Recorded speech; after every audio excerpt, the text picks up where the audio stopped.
جی بھائی، ہمارے نبی نے اذان دی. ان کا سوال یہ ہے کہ ہمارے نبی نے اذان دی ہے. ہاں بھائی دی، سفر میں ایک آدھ بار. ویسے تو اذان نہیں دیتے تھے، عام اذان نہیں دیتے تھے، لیکن سفر میں جو چند صحابہ ہوئے نا تو اذان دی. اور کیونکہ حضور اکرم صلی اللہ علیہ وسلم اذان دیں اور ایک بھی کوئی رک گیا آنے سے نماز سے تو وہ کافر ہو جائے، تو اس لیے حضور بچتے تھے اذان دینے سے. لیکن کئی سفر میں ایسا ہوا نا 10-20 صحابی ہوئے، سب نے نماز پڑھنی ہوئی تو دی اذان.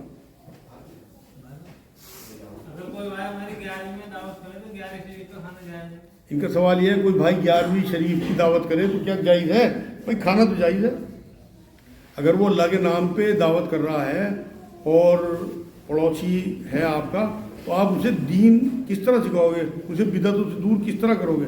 اگر آپ اس کی تقریبات میں نہیں جاؤ گے تو آپ کو ضرور جانا چاہیے. اور وہاں پھر تنہائی میں کہ بھئی یہ 11ویں شریف نبی سے تو میں نے سنی نہ کسی صحابی سے سنی، میں کھانا کھانے آ گیا کیونکہ آپ کے پڑوسی، آپ میرے پڑوسی ہو. اور جو 6 حق حضور نے بیان کیے ہیں ایک مومن کے دوسرے مومن پہ، اس میں ایک حق یہ بھی ہے کہ وہ دعوت کرے تو اس کی دعوت قبول کرو. میں اس لیے آ گیا. لیکن یہ 11ویں شریف مجھے کوئی حوالہ اگر آپ دے دو تو آپ کی بہت مہربانی. تو انشاءاللہ وہ آپ ایک دم جھنجھوڑو گے اسے، جو قرآن میں بھی آیت نہیں آئی کہ اللہ 1-2 بار ضرور سال میں جھنجھوڑتا ہے، تو آپ بھی ایسے موقع پہ جھنجھوڑ لیں گے، لے جایا کریں. دنیا میں سب سے زیادہ سمے کتنی بار روکا ہے؟ دنیا میں جو سمے روکا ہے کتنی بار روکا ہے؟ 3 بار بتایا گیا کہ 3 بار روکا ہے. آپ بتاؤ. جماعت کی رکعت حاصل کرنے کے لیے مسجد میں بھاگ سکتے ہیں؟ ان کا سوال یہ ہے جماعت کی رکعت حاصل کرنے کے لیے کیا مسجد میں بھاگ سکتے ہیں؟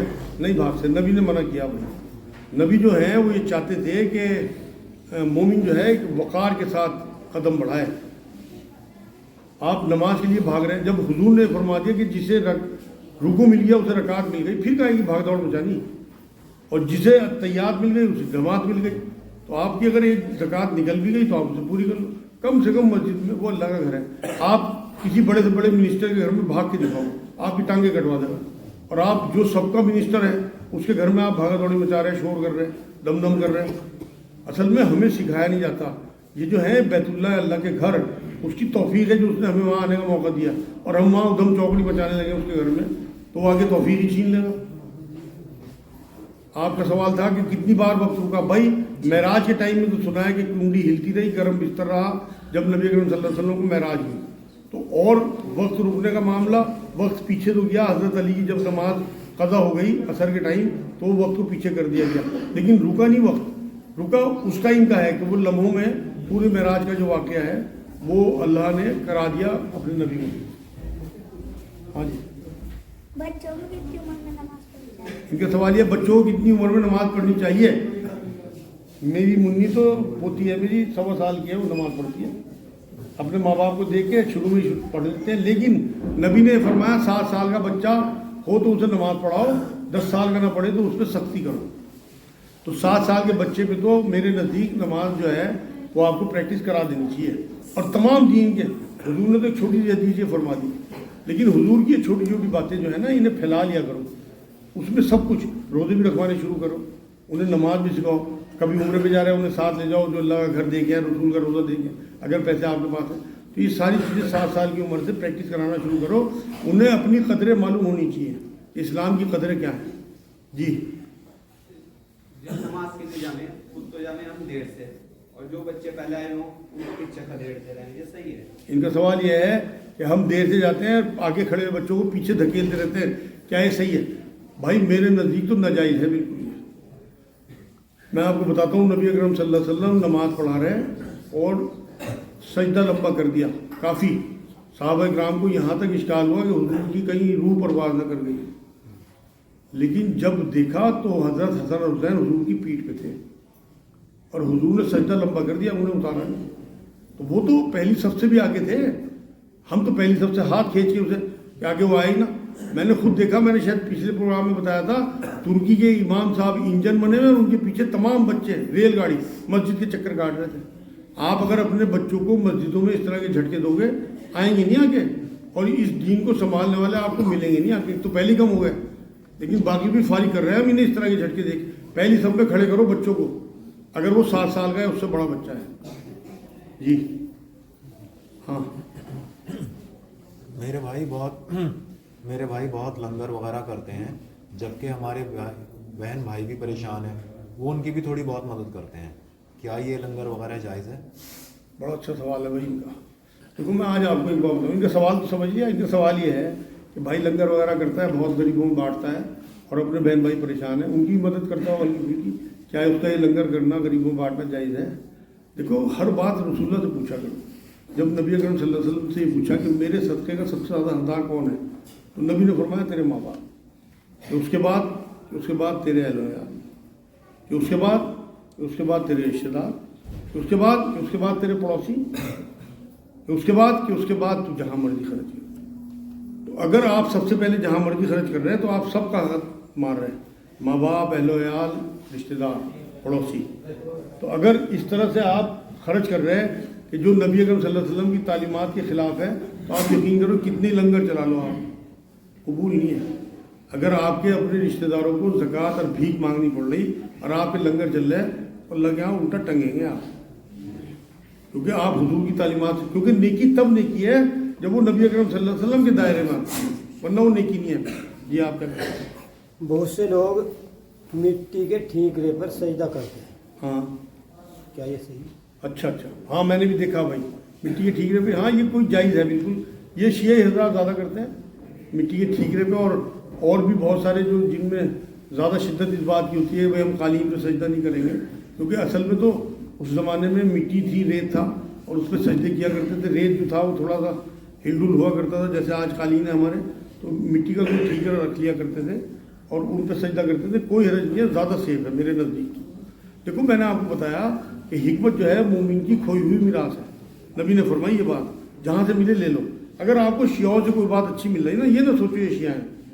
آپ کی حکمت بھری چیزیں اگر آپ کو کہیں سے مل رہی نا، لے لو. غیر مسلموں سے ملے لے لو، کہیں سے بھی ملے آپ لے لو، لیکن وہ شرک کے دائرے میں نہ ہو، شرک سے باہر ہونی چاہیے، پاک دائرہ ہونا چاہیے، پھر کوئی حرج نہیں. ہاں جی. پڑوسی اور رشتے دار میں کس کا حق پہلے آتا ہے اور کس کا حق زیادہ ہے؟ ان کا سوال یہ ہے پڑوسی اور رشتے دار میں پہلے کس کا حق ہے. دیکھو جو میں نے حدیث سنائی نا آپ کو، اس میں حضور نے کیا فرمایا، 1 نمبر پہ ماں باپ، 2 نمبر پہ اہل و عیال، 3 نمبر پہ رشتے دار، 4 نمبر پہ پڑوسی. تو اس میں کس کا حق پہلا آیا؟ رشتے دار. اور اگر کوئی رشتے دار اور پڑوسی دونوں ہوں تو ان کا بہت زیادہ حق ہے. نبی نے فرمایا صلہ رحمی کہ آپ کو بہت زیادہ اجر تب ملتا ہے اگر وہ اس کا دوگنا تگنا اجر ہو جاتا ہے. ایک تو آپ کو صلہ رحمی کا، پھر آپ اپنے پڑوسی کے کام آ رہے ہیں، پھر وہ رشتے دار بھی، 3 اجر آپ کو ملتے ہیں. یہ بھی نبی کی حدیث سے ثابت ہے. جی نماز کے لیے بچوں کو مار سکتے ہیں؟ ان کا سوال یہ نماز کے لیے بچوں کو مار سکتے ہیں. 10 سال کے بچے کو، اس سے چھوٹے بچوں کو نہیں. مارنے سے مراد ہاتھ پیر نہیں توڑنے. جب نبی صلی اللہ علیہ وسلم کے پاس ایک آیت اتری نا کہ اپنی عورتوں کو ہلکی پھلکی مار دے سکتے ہو اگر وہ نافرمانی کریں، تو صحابہ کرام نے پوچھ لیا کہ حضور کیسی مار؟ تو حضور کے ہاتھ میں مسواک تھی ایک ڈنڈی، اس سے مارو، اور ٹانگوں پہ مارنا، چہرے پہ نہ مارنا، نشان نہ پڑے ایسا نہ مارنا. تو ساری تعلیمات دے کے گئے حضور. وہی تعلیمات پھیلا دو پورے معاشرے میں. اپنے بچوں کو بھی ہلکی پھلکی مار، کم بھی ہو، جانوروں کی طرح نہیں مارنا کہ آپ نہ قرآن پڑھنے والے بچوں کو مارو نہ نماز کے لیے مارو. جب اللہ ہی ہمیں چھوٹ دیتا رہتا ہے، قرآن میں اللہ نے کہا کہ اللہ تمہارے تمام گناہ معاف کر سکتا ہے، شرک نہیں معاف کرے گا.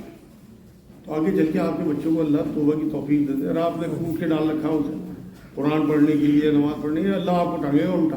کیونکہ نبی نے کبھی نہیں مارا بچوں کو، نبی تو الٹا گھوڑا بن جایا کرتے تھے حسن حسین کے لیے. اور اس طرح جیسے آپ چلتے ہو نا اپنے بچوں کے لیے، اب تو دکھتے نہیں لوگ گھروں میں، ورنہ پہلے تو لوگ گھوڑا بن جاتے تھے نا. حضور اس طرح گھوڑا بنتے تھے اپنے بچوں کے لیے. اور امامہ نام کی ایک حضور کی نواسی تھی، یہاں بٹھاتے تھے کندھے میں. ہاں جی. ان کا سوال یہ ہے فرقے بازی میں ایک دوسرے پہ کفر کے فتوے لگانا کہتا ہے بالکل ناجائز حرام ہے. بھائی اگر کوئی خود یہ کہے کہ میں کافر ہو گیا تو پھر تو بات الگ ہے، اسے تو دائرہ اسلام سے باہر کیا جائے. لیکن یہ کہ کوئی اہل حدیث حنفیوں پہ فتوے لگائے، کوئی بریلوی دیوبندیوں پہ فتوے لگائے، یہ اللہ رسول کا کام ہے. کفر کے فتوے لگانا کسی انسان کا کام نہیں ہے. آپ صرف انہیں کہہ تو سکتے ہو گناہ گار ہیں، آپ کو اپنا ہی نہیں پتہ. آپ اسی لیے اپنی ہدایت کی دعا کریں کریں، اوروں کی ہدایت کی بھی دعا کریں کریں. آپ دودھ کے دھلے ہوئے نہیں ہیں. جب آپ اپنی تنہائی چیک کریں گے نا، اور اپنے وسوسے، اپنے خیالات، اپنے معاملات، اپنے رویے، اپنے بہن بھائیوں کے ساتھ، پڑوسیوں کے ساتھ، آپ کو گھن آنے لگی اپنے آپ. مجھے تو آتی ہے اپنے آپ سے، میں ایمانداری کی بات کہہ رہا، اللہ کو حاضر ناظر جان کے کہ جب مجھے اپنے گناہ یاد آ جاتے ہیں نا تو آپ یقین کرو مجھے گھن آتی ہے اپنے آپ سے، میں کیسا ایمان والا ہوں، اتنی باتیں کرنے کے باوجود بھی میرے اندر اتنے بڑے بڑے گناہ ہیں۔ تو اس لیے انگلی اٹھانا بند کر دو یار، ایک انگلی ہم کسی کو اٹھائیں گے 3 ہماری طرف آ جائیں گی، تو اس لیے بچو، سب کے لیے دعا کرو اور اپنے لیے بھی ہدایت کرو۔ غیر مسلم کے ہاتھ کا کھانا یا غیر مسلم کے ہاتھ کا بنا ہوا کھانا کیسا ہے؟ ان کا سوال یہ ہے غیر مسلم کا کھانا یا غیر مسلم کے ہاتھ کا بنا ہوا کھانا کیسا ہے؟ بھائی ایک یہودیہ تھی، نبی اکرم صلی اللہ علیہ وسلم کی جب دعوت کی، یہودی کافر تو ہوتے ہیں، تو حضور صلی اللہ علیہ وسلم اس کے ہاتھ دعوت میں گئے اور صحابہ اکرام کو لے کے گئے۔ وہ بہت مشہور واقعہ آپ نے سنا ہوگا کہ اس نے زہر گوشت دے دیا تھا اور اس بوٹی کو حضور نے منہ میں بھی رکھ لیا تھا، ایک صحابی کی تو ڈیتھ ہو گئی تھی، اور نبی اکرم صلی اللہ علیہ وسلم کو بھی اس زہر کا اثر اتنا تھا کہ آخر میں روایتوں میں لکھا ہے کہ اسی زہر کے اثر سے آخر میں ڈیتھ ہوئی حضور کی، بخار چلا آخر میں۔ تو وہ یہودیت تو تھی، اس کی دعوت میں گئے نا، تو اس لیے غیر مسلموں کو نہ کھانا منع، نہ ان کے گھر جانا، دعوتوں میں جانا۔ بس یہ دیکھ لیں کہ وہ پاک صاف چیزیں آپ کو کھلا رہے ہیں نہیں کھلا رہے ہیں، کہیں آپ کے سامنے جھٹکا تو نہیں پروس رہے، کہیں آپ کے سامنے سور تو نہیں پروس رہے۔ آپ کو اگر ویج کو کھانا کھلا رہے ہیں تو ویج کھانا آپ کو کھانا چاہیے، کوئی حرج نہیں۔ طلاق کے بعد بھی عورت شوہر کے ساتھ رہنا اور اس کے ماں باپ سے میل جول رکھنا ٹھیک ہے یا نہیں؟ بھائی ان کا سوال یہ ہے کہ عورت کو طلاق ہو جائے، اس کے بعد بھی وہ اپنے شوہر کے ساتھ رہے اور اس کے ماں باپ جو ہیں وہ اس سے میل جول رکھیں، کیا یہ جائز ہے؟ بالکل ناجائز ہے، حرام ہے بھائی، کیونکہ وہ تو اللہ کی دشمن ہے، جو شریعت کی پابندی نہیں کر رہی، اس سے اس کے ماں باپ اگر تعلق رکھ رہے ہیں تو وہ لوگوں کو خوش کرنے کے لیے۔ دیکھو میں ایک حدیث سنا ہوں بہت حسین، پہلے بھی سنائی میں نے، شاید اس مرکز نام، ایک بار نبی نے فرمایا کہ جو لوگوں کو خوش کرنے کے لیے اللہ کو ناراض کرے گا، اللہ تو ناراض ہو گئی، لوگوں کے دلوں سے بھی اس کی محبت ہٹا دے، اور جو اللہ کو خوش کرنے کے لیے لوگوں کو ناراض کرے گا تو اللہ تو خوش ہو گئی، لوگوں کے دلوں میں بھی اس کی محبت بڑھ جائے گا۔ تو اس لیے پرواہ نہ کریں، چھوڑ دیں اسے، جب وہ اللہ کی نہیں ہے تو آپ کی کہاں سے ہوئی؟ جب ابھی قرآن کی آیت آئی نا کہ ہمیں اللہ نے مال اور اولاد جو ہے نا یہاں کی زینت کے لیے، یہاں فائدہ اٹھانے کے لیے، کہ یہاں کی ہماری زندگی آسانی سے کٹ جائے، اس کے لیے دی۔ اگر وہ اولاد اللہ اس کے رسول کی نہیں ہے، آپ کی بھی نہیں ہے، چھوڑ دو، کاٹ کے ڈال دو، بالکل اس سے رشتہ ختم کر دو۔ ہاں اگر وہ توبہ کر لے اور عدت کر لے اور پھر دوبارہ سے اپنے شوہر سے کسی اور سے نکاح کر کے اس کے پاس جائے، اگر شریعت کو فالو کر رہی تو وہ آپ کی ہے، ورنہ وہ کسی کی نہیں ہے۔ یہی تو کہا قرآن میں، اللہ نے سورۃ توبہ میں پیچھے آیت آئی تھی کہ تمہیں کافروں کی قبروں پہ بھی نہیں کھڑے ہونا، چاہے وہ تمہارے اپنے رشتے دار ہوں، ان کے لیے مغفرت کی دعا بھی نہیں کرنی۔ پچھلے ہفتے شاید آیتیں آئی تھی کہ ابراہیم علیہ السلام نے جب انہوں نے دیکھا کہ میرا باپ کفر کی حالت میں مر رہا تو اس کے لیے دعائیں مغفرت کرنا بند کر دیا تھا، تو آپ کے لیے بھی وہ مر گئی، بس وہ تو اللہ کے رسول صلی اللہ علیہ وسلم کے بتائے ہوئے دائرے سے باہر گئی۔